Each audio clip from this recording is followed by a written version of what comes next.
The FBI came together and decided to embark on a social experiment, give these rappers a platform, a hip-hop platform that they believe has millions tuning in with heavy interest in hearing the rappers' background stories. The rapper thinks he is building a stronger music career and getting new fans, but really it's just the feds listening. The subscribers are fake, the live chat is fake, the comment section is fake, the likes are fake. The only thing that is real is the criminal record being typed up as the hip-hop artist speaks on his past dealings in the street. As the camera rolls, the rapper opens up about his struggles and triumphs, unaware that each word is being logged by those on the other side of the lens. Meanwhile, behind the scenes, a team of FBI agents analyzes the stream, their focus unwavering as they piece together a detailed profile of each artist, transforming their narratives into evidence. The studio lights were warm on his skin. Not hot, professional, expensive.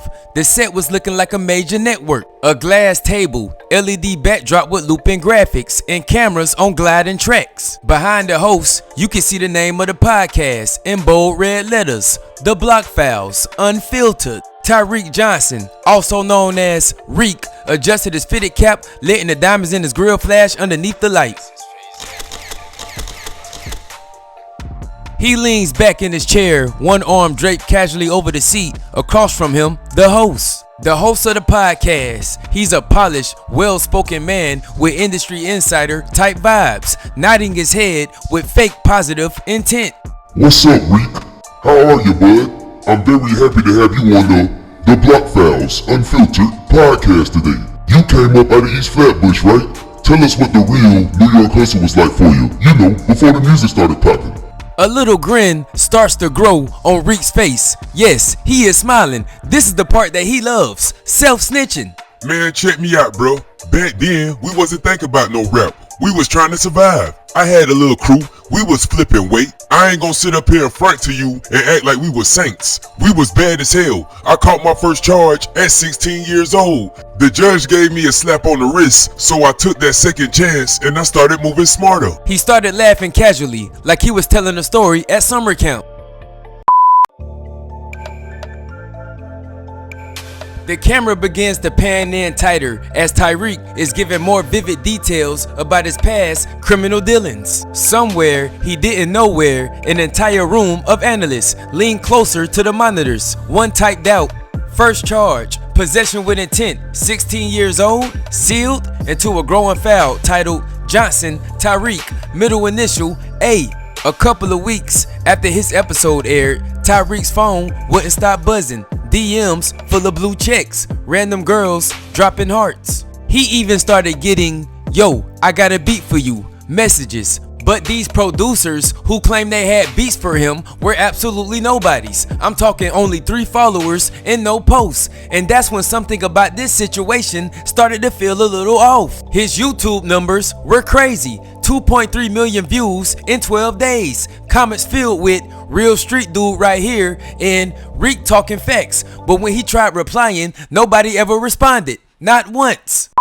As he's scrolling through the comments, he started getting confused because he sees different usernames, different avatars, but the comments, they started sounding the same. Too similar. Tariq was really out here living that life. Respect. He's the definition of real. This is fire. It's crazy. He copied and pasted one of the comments into Google and got nothing. No Reddit posts, no tweets, absolutely no traction outside the platform. It was like all the hype lived and died inside the Block Files podcast. A few nights later, he receives a phone call from his manager, Darnell. Hey, Tariq, have you ever met up with that host off camera? Tariq, he responds with a frown on his face. Nah, why?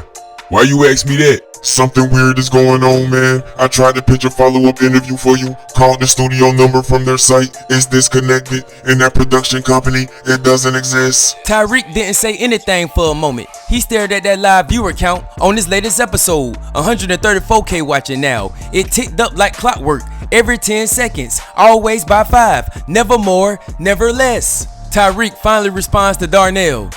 Bro, Darnell, what if this whole thing is a setup? Agent Vanessa Ruiz stood behind the two-way mirror, arms crossed, watching Tyreek's latest interview. Timestamp 13 minutes and 42 seconds. A text said from a desk. He mentions Donnie from Linux, ties back to a known felon, Donald Keaton. We have surveillance gaps from 2018 to 2020 on that crew. The fact that Tyreek mentioned Donald Keaton's name could help us fill some of those gaps in. Agent Vanessa Ruiz nodding her head while jotting on a tablet. Tyreek mentioned Donald Keaton, a possible drug mule, cross-referenced with Atlanta drops in 2018. Sitting behind Agent Vanessa Ruiz is a giant corkboard spanning the wall, portraits of rappers like crime bosses. Lines are drawn between the names, charges pending, lyrics quoted, audio clips highlighted. And the Block Files podcast sat in the center in bold red ink with a big black circle around it. This wasn't a label, it was a task force. Officially, it was called the Federal Podcast. Unofficially, they called it the Mic Trap.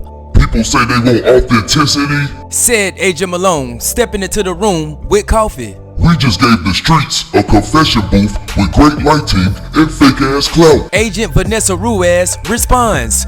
Well, Agent Malone, what happens when one of them gets wise? Agent Malone did not blink. He was looking at Agent Ruiz with a cold ass stare, and he said, Then we're already done with them. We move on to the next one. And then Agent Malone tossed a new profile onto the desk. Cameron C. Rich Douglas, 21, rising fast, history of sealed juvenile records, big on TikTok, already scheduled for a taping next week. Get ready, because this kid likes to talk even more than Tyreek. Ruiz stared at the file, jaw tight. She joined the Baru to stop violence, not to exploit ambition, but they were getting results. Real names, real stories, real charges. She turned back to the screen. Tyreek was laughing, retelling a story about moving weight in a stolen minivan. So the tech adds another note to the case file. Admission of interstate trafficking unprompted. Tyreek was standing in the middle of his small apartment, phone in one hand, TV remote in the other. His latest Block Files interview was playing on YouTube. But now that he knew something was off, everything felt staged. The comments were still rolling in. Fire, king status, he ain't just rap, he real, but now they look robotic. Words repeated, same cadence, different usernames. He was even looking closer at the viewer count, 143,715. Watching now. 10 seconds later, 143,720 watching now. Another 10 seconds later, 143,725 watching now. Always 5 seconds, always perfect, like it was coded. He threw the remote on the couch, hopped in his car, pulled up to the studio's address from the email his manager had sent him. It was some warehouse in Long Island City. He never really paid it attention before. It had looked legit. Real cameras, real lighting, real enough. But now, the building was cold steel and shuttered windows. No signage, no guard, no activity, just a black buzzer beside a heavy metal door. Tyreek pressed the buzzer. Nothing. He knocked. Still nothing. Then, just as he was turning to leave, a voice crackled through a hidden speaker. Delivery? Nah, it's Tyreek. I did 2 episodes with y'all. I just wanted to talk to the host. Maybe work out some promo. The person in the speaker tells Tyreek he has the wrong address and he needs to get the hell up out of there. He stood there for another minute, staring at the door. That's when he noticed the camera tucked into the top corner of the alley. Motionless, but definitely aimed at him, watching him, recording him. His phone starts buzzing. An unknown number is calling Tyreek. Hello? Who this is calling me from an unknown number? You told a good story, Tyreek. Just make sure it stays strictly for entertainment. Tyreek began to turn pale, super pale, and then the surveillance camera blinked red once.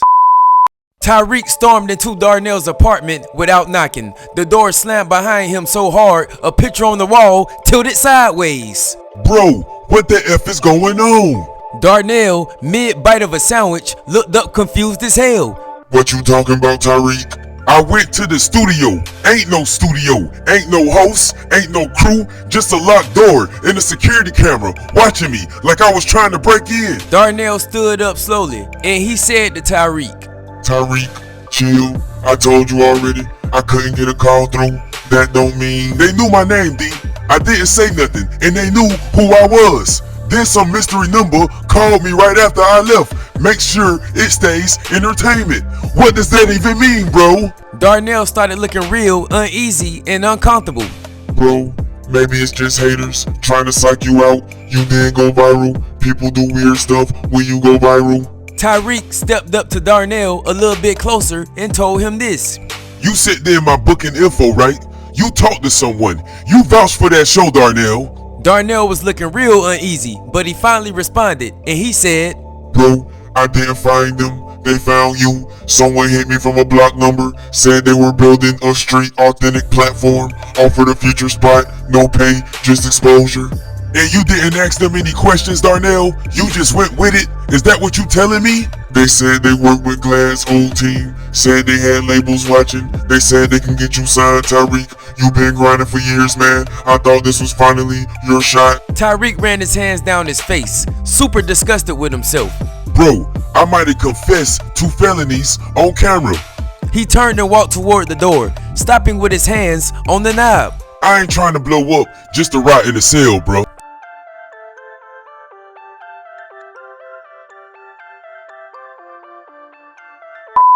Tyreek sat in the back of a vape shop in Crown Heights, the kind of a place that sold exotic cartridges up front and secrets in the back. Across from him was a skinny dude with dreadlocks, half dyed green, tapping away on a beat up laptop covered in faded stickers. Everyone called him Cody. His real name got lost in some server form back in 2015. You know this is crazy risky, right? Cody said, eyes never leaving the screen. You're basically asking me to backtrack something the government might be running. This ain't cracking the Wi-Fi password. Tyreek stayed quiet. The only sound was a ceiling fan squeaking overhead and the low hum of the laptop. Cody finally looked up from the screen and asked Tyreek. Hey Tyreek, you got cash? Tyreek slid a thick envelope across the table. That's 10 up front, and I got 10 more for you if you find something real. Cody smirked. Money talks, surveillance stutters. He got the work. Cody spun the laptop towards Tyreek. That's the studio link? It's a shell domain, registered to a now dissolved media company, but the IP address reroutes through 3 proxies. One in DC, one in Langley, and one in, wait for it, Quantico.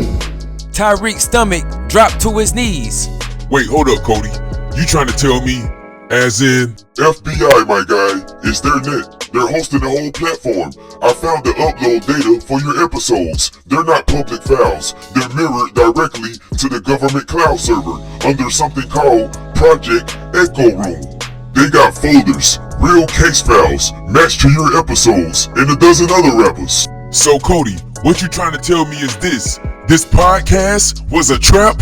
Yeah, bro, you didn't get interviewed. You got processed. Tyreek sat back, breathing slow and heavy. His heart was racing, but his thoughts were clear for the first time in weeks. They're recording us just to lock us up and calling it entertainment? Those bastards. Hey Cody, keep looking. I want to know who's running it. The name, the face, everything. Cody nodded with respect and said, Bet it up. This might take time, but yeah, let's pull the mask off. Cody has not slept in 36 hours. His eyes were dry, red, and twitching. His laptop fan wheezed like it was on life support, but he was getting close. He wasn't in the vape shop anymore. That was too exposed. He bounced between Wi-Fi networks, 2 laundromats, a subway car, and now the back booth of a Koreatown internet cafe where the owner didn't ask any questions. In front of him, directories, logs, trails of metadata. He had mapped out the digital skeleton of Project Echo Room. It wasn't just a platform, it was an operation. Code name, code verse. Each artist had a folder, not just Tyreek, but names like C Rich, Molly 3 Times, and Luna Lou.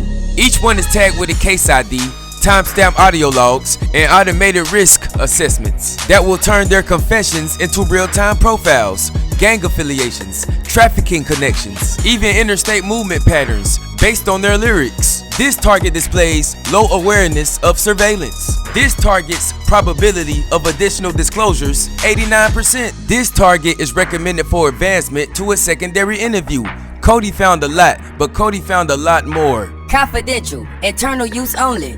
Project Echo Room was developed in response to the cultural shift in criminal self-disclosure via music and media. Utilizing controlled platforms with simulated public interaction, subjects are encouraged to narrate past behaviors, which are algorithm verified and cross-reference against open cases, sealed records, and encrypted street intel. And just when Cody thought it couldn't get no worser, it did. He came across an advisory note that verifies what Tyreek was alleging. Advisory note: all audience metrics are synthetically generated by behavior modeling tools. The actual viewers consist of vetted agents, law enforcement analysts, and predictive behavior AIs.